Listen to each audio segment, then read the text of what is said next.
Hey guys, Rob Roderick, National Tile Contractors Association. Hope you guys are doing good and staying healthy. What I've got here is I've got a sidewalk that I'm laying out.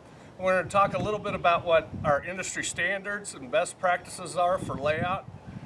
What ANSI says is we need to have our layouts centered and balanced when possible. So I have a center line put on this concrete right now, and I've got some tile that I'm going to lay out.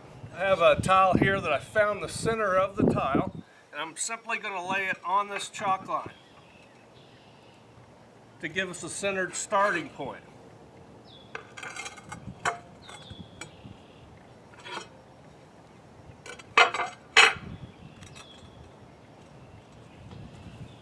Once I do that, I can see what my cuts look like.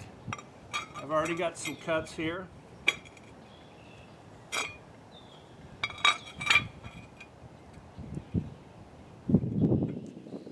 Okay, so this layout fulfills the portion that says our layouts need to be centered and balanced with equal size cuts.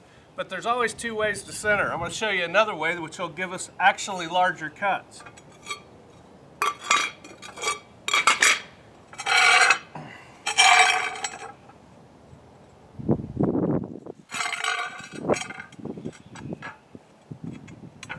So now I'm centering the grout joint, and when I do, I have a larger cut,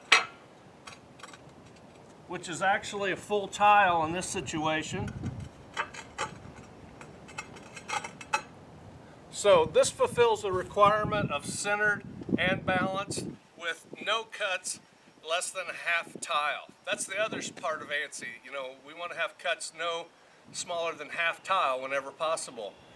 We've got great information on layout coming in our TileLetters article this month, so check it out. Also, we've got some virtual workshops where we're going to talk about layout. The article and the virtual workshops go into far more detail than what we're showing you here. This is just a simple thing I wanted to show you real quick. But until I see you guys, be safe.